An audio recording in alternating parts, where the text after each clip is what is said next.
ओम नमो भगवते वासुदेवाय। नमस्कार, स्वागत है आपका हमारे चैनल धार्मिक राह में। भगवान विष्णु जी और माता लक्ष्मी जी की कृपा आप पर और आपके सारे परिवार पर हमेशा बनी रहे और आपकी हर मनोकामना पूर्ण हो।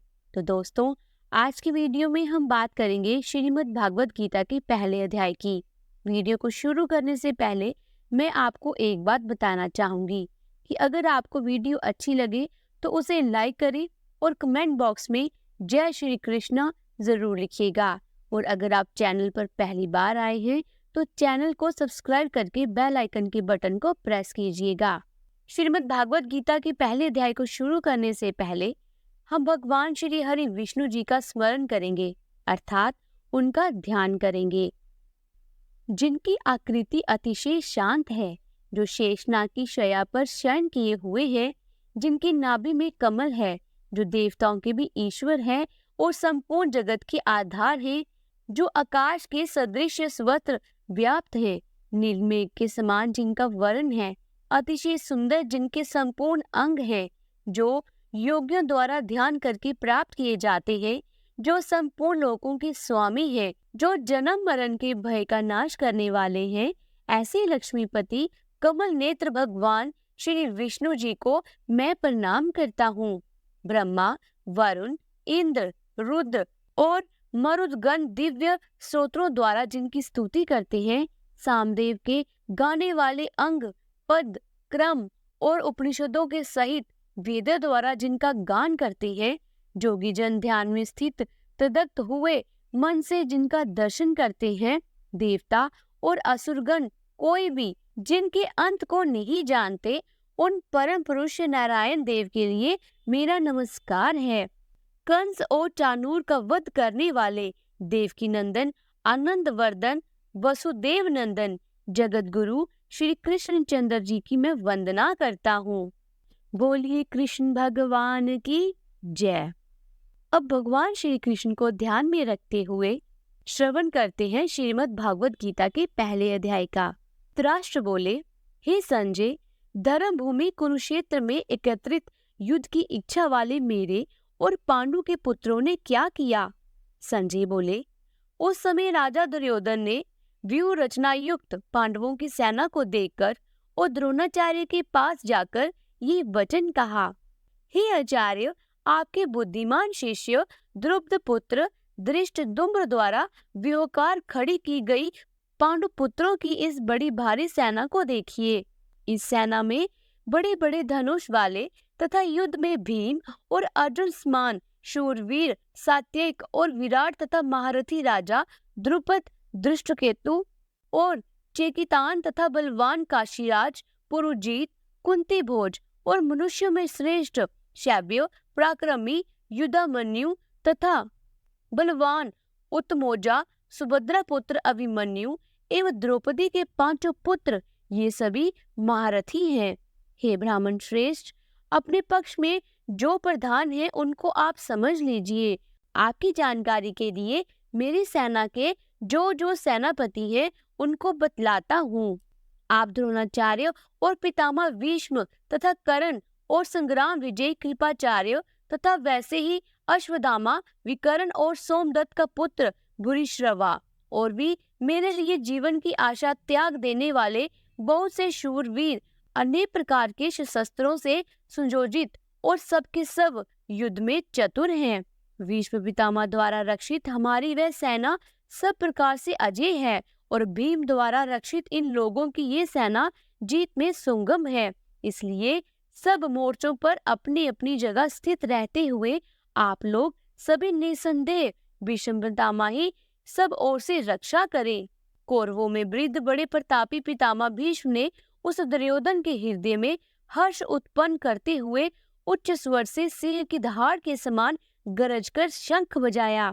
इसके पश्चात शंख और नगारे तथा ढोल, मृदंग तथा नरसिंगे आदि बाजे एक साथ ही बज उठे। उनका वह शब्द बड़ा भयंकर हुआ। इसके अनंतर सफेद घोड़ों से युक्त उत्तम रथ में बैठे हुए श्री कृष्ण महाराज और अर्जुन ने भी अलौकिक शंख बजाए। श्री कृष्ण महाराज ने, पाजन्य नामक अर्जुन ने देवता नामक और भयानक कर्म वाले भीमसेन ने पौंड्र नामक महाशंख बजाया।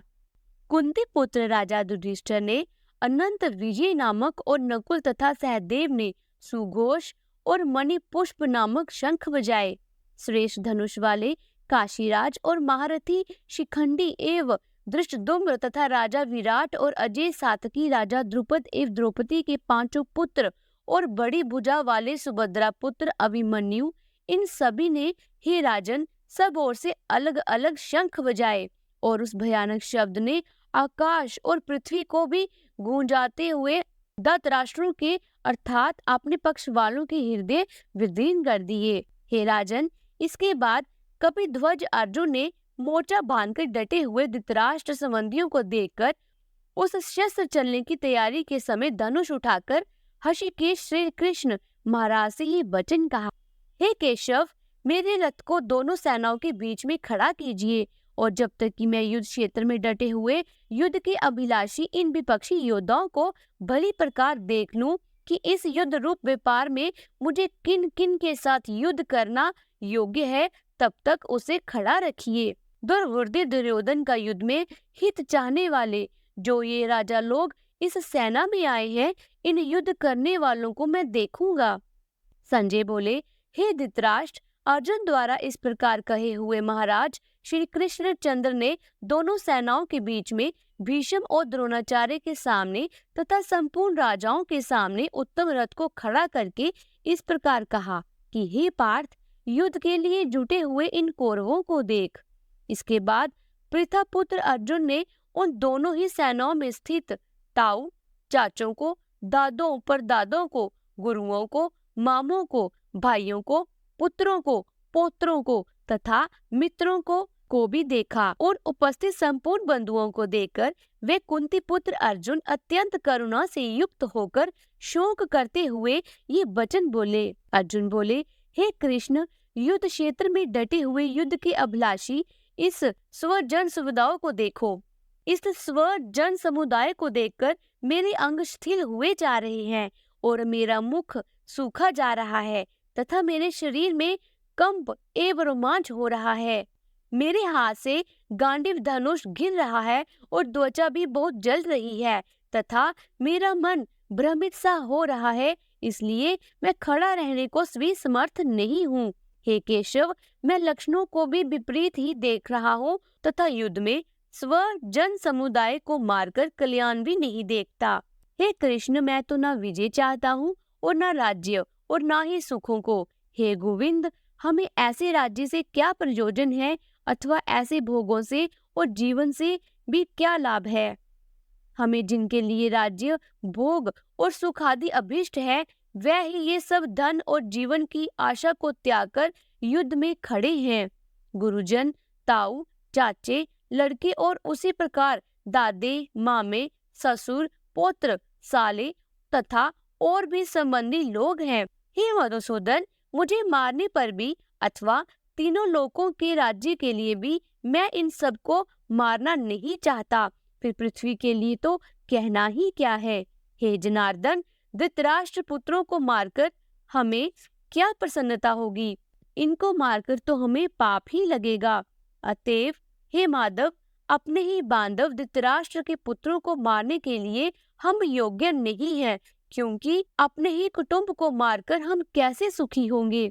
यद्यपि लोभ से भ्रष्टित हुए ये लोग कुल के नाश से उत्पन्न दोषों को और मित्रों से विरोध करने में पापों को नहीं देखते, तो भी हे जनार्दन, कुल के नाश से उत्पन्न दोष को जानने वाले हम लोगों को इस पाप से हटने के लिए क्यों नहीं विचार करना चाहिए। कुल के नाश से सनातन कुल धर्म नष्ट हो जाते हैं। धर्म के नाश हो जाने पर संपूर्ण कुल में पाप भी बहुत फैल जाता है। हे कृष्ण, पाप के अधिक बढ़ जाने से कुल की स्त्रियां अत्यंत दूषित हो जाती हैं और हे वार्ष्णे, स्त्रियों के दूषित हो जाने पर वर्ण संकर उत्पन्न होता है। वर्ण संकर कुल घातियों को और कुल को नरक में ले जाने के लिए ही होता है। लुप्त हुई पिंड और जल की क्रिया वाले अर्थात श्राद्ध और तर्पण से वंचित इनके पितृलोक भी अधोगति को प्राप्त होते हैं। इन वर्ण संकर कारक दोषों से कुल घातियों के सनातन कुल धर्म और जाति धर्म नष्ट हो जाते हैं। हे जनार्दन, जिनका कुल धर्म नष्ट हो गया है, ऐसे मनुष्यों का अनिश्चित काल तक नरक में वास होता है, ऐसे हम सुनते आए हैं। हम लोग बुद्धिमान होकर भी महान पाप करने को तैयार हो गए हैं, जो राज्य और सुख के लोभ से सब जनों को मारने के लिए उद्गत हो गए हैं। यदि मुझ शस्त्र रहित एवं सामना न करने वालों को शस्त्र हाथ में लिए हुए धृतराष्ट्र पुत्र रण में मार डाले, तो वह मारना भी मेरे लिए अधिक कल्याणकारक होगा। संजय बोले, रणभूमि में शोक से उद्विग्न मन वाले अर्जुन इस प्रकार कहकर वान सहित धनुष को त्याग कर रथ के पिछले भाग में बैठ गए। बोलिए श्री कृष्ण भगवान की जय। तो श्रीमद् भगवद गीता का पहले अध्याय आज संपूर्ण होता है। इसका दूसरा अध्याय आप अगली वीडियो में सुनेंगे। अगर आपको आज की वीडियो अच्छी लगी हो तो उसे लाइक करें और कमेंट बॉक्स में जय श्री हरि विष्णु जरूर लिखिएगा। जल्द ही मिलती हूँ अगले अध्याय के साथ। तब तक के लिए राधे राधे।